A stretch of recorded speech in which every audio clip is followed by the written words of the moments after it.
तो दोस्तों आज के इस वीडियो में हम बात करेंगे रणथंभौर और दिल्ली सल्तनत के जो संबंध हैं। रणथंभौर और दिल्ली सल्तनत के संबंधों से संबंधित जितने भी महत्वपूर्ण तथ्य हैं वो इस वीडियो में मैं कवर करूंगा। देखते हैं। सबसे पहले रणथंभौर की चौहान शाखा के बारे में बात करते हैं। तो रणथंभौर की चौहान शाखा की स्थापना 1994 में करी थी गोविंद राज ने, जो कि पृथ्वीराज तृतीय का पुत्र था। गोविंदराज के बाद में वल्लन देव महत्वपूर्ण शासक बनता है, जिसके शासनकाल में इल्तुतमिश 1226 में रणथंभौर पर आक्रमण करता है और इस आक्रमण के तहत वल्लन देव जो है वो जंगल में भाग जाता है। वल्लन देव के बाद में बात करेंगे वीर नारायण की, जिसको कि इल्तुतमिश ने दिल्ली बुलाया था और षड्यंत्र के तहत इसको मरवा दिया था। वाघभट की बात करते हैं। वीर नारायण के चाचा थे। वीर नारायण के बाद में वाघभट वीर नारायण का चाचा शासक बनता है। 1236 में रणथंभौर पर पुनः अधिकार करता है। ये रजिया सुल्ताना जो थी उसने वाघभट के शासनकाल में रणथंभौर पर घेरा डलवाया था, लेकिन सफल नहीं हो पाई। मिन्हाजुद्दीन सिराज ने वाघभट को भारत का महान राजा कहा है। वाघभट की बाद में बात करेंगे जेतर सिंह की, जिसके शासनकाल में 1253 में बलबन ने आक्रमण किया था, लेकिन जेतर सिंह ने बलबन को असफल कर दिया। सबसे महत्वपूर्ण रणथंभौर के चौहान शाखा में सबसे महत्वपूर्ण शासक जो है वो है हमीरदेव चौहान, जो 1282 से 1301 तक रणथंभौर का शासक रहा था। हमीरदेव चौहान के बारे में हमें महत्वपूर्ण जानकारी कहाँ कहाँ से मिलती है? नयनचंद्र सूरी के हमीर महाकाव्य से, जोधराज या सारंगधर के हमीर रासों से, चंद्रसेन की हमीर हट्ट से, विद्यापति की रूप परीक्षा काव्य से, या हमीर द्वारा खुद जो ग्रंथ लिखा गया है श्रृंगारहार उससे, अमीर खुसरो की खजाइन उल फतुह से, और जियाउद्दीन बर्नी की तारीख फिरोज शाही से। ये सारे ग्रंथ जो है इनसे हमें हमीरदेव चौहान के बारे में जानकारी प्राप्त होती है। हमीर की दिग्विजय नीति की बात करते हैं तो इस नीति के तहत हमीर ने भीमरस के राजा अर्जुन, परमार राजा भोज और मेवाड़ के राजा समर सिंह को हराया था। हमीर ने रणथंभौर में 2 बार कोटि यजन यज्ञ करवाया था। इनके दरबारी विद्वान का नाम था बीजादित्य और हमीर के गुरु का नाम था राघवदेव।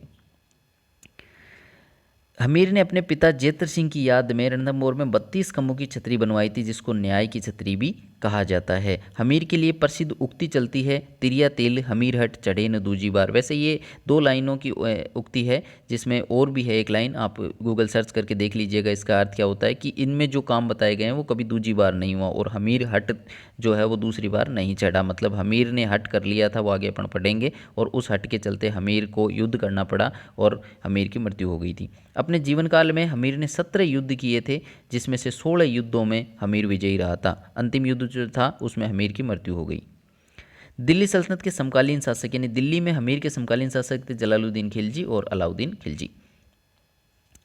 हमीर और जलालुद्दीन की बात करते हैं। 1291 में जलालुद्दीन ने जाहिन दुर्ग, जिसको रणथंभौर की कुंजी या रणथंभौर का प्रवेश द्वार भी कहते हैं, उस पर अधिकार कर लिया और उसके बाद में रणथंभौर पर घेरा डाला। लेकिन जलालुद्दीन इस घेरे में सफल नहीं हो सका और इस घेरे को ये कहते हुए उठा लिया कि मैं ऐसे 10 किलों को मुसलमान के एक बाल के बराबर भी नहीं समझता। अलाउद्दीन और हमीर की बात करें तो रणथंभौर के ऊपर अलाउद्दीन ने आक्रमण किया था, उसके कारण सबसे पहले देख लेते हैं कि क्या कारण रहे थे। तो हमीर महाकाव्य के अनुसार हमीर जो है उसने अलाउद्दीन के एक बागी मंगोल नेता मोहम्मद शाह को शरण दे दी थी, जिसके कारण युद्ध करना पड़ा था। हमीर हट्ट जो कि चंद्रशेखर की रचना है, हमीर हट्ट के अनुसार अलाउद्दीन की एक मराठा बेगम थी चिमना बेगम, उस बेगम का प्रेमी था मोहम्मद शाह, उसको शरण हमीर ने दे दी थी, इस कारण अलाउद्दीन ने आक्रमण किया। इसके अलावा अलाउद्दीन की साम्राज्यवादी नीति इसका कारण रही है और अलाउद्दीन के चाचा जलालुद्दीन की पराजय का बदला भी इसका मुख्य कारण रहा है। इसके अलावा हमीर ने कर देने से मना कर दिया था, इसके कारण भी उसके ऊपर आक्रमण किया गया। बात करते हैं आक्रमण की, युद्ध की, तो 1299 में उलुग खां व नुसरत खां, अलाउद्दीन खिलजी के ये सेनापति थे, उलुग खां व नुसरत खां, इनके नेतृत्व पर जाहिन पर अधिकार कर लिया गया 1299 में, और जाहिन का नाम बदलकर नौशहर कर दिया गया। उसके बाद में रणथंभौर पर आक्रमण किया, लेकिन रणथंभौर पर आक्रमण जो था उसको धर्म सिंह व भीम सिंह, ये हमीर के सेनापति थे, हमीर के सेनापति धर्म सिंह व भीम सिंह ने उस आक्रमण को असफल कर दिया। 1301 में पुनः रणथंभौर की घेराबंदी करी थी और इस घेराबंदी में हमीर का सेनापति नुसरत खां जो है वो मारा गया था। हमीर के सेनापति रणमल व रतिपाल द्वारा अब धोखा कर लिया गया था। इस टाइम यानी 1301 में हमीर के सेनापति थे रणमल व रतिपाल, उन्होंने धोखा किया और गुप्त रास्ते जो थे किले के वो अलाउद्दीन खिलजी को बता दिए थे। इस टाइम हमीर की पत्नी रंगदेवी व बेटी देवलदे के नेतृत्व में जलजोर हुआ, जो राजस्थान का पहला जलजोर था। रणथंभौर पर अलाउद्दीन का अधिकार हो गया और अमीर खुसरो जो है इस युद्ध में प्रत्यक्षदर्शी था, जिसने खजाइन उल फतूह में इस युद्ध के बारे में लिखा है कि आज कुफ्र का गढ़ इस्लाम का घर हो गया।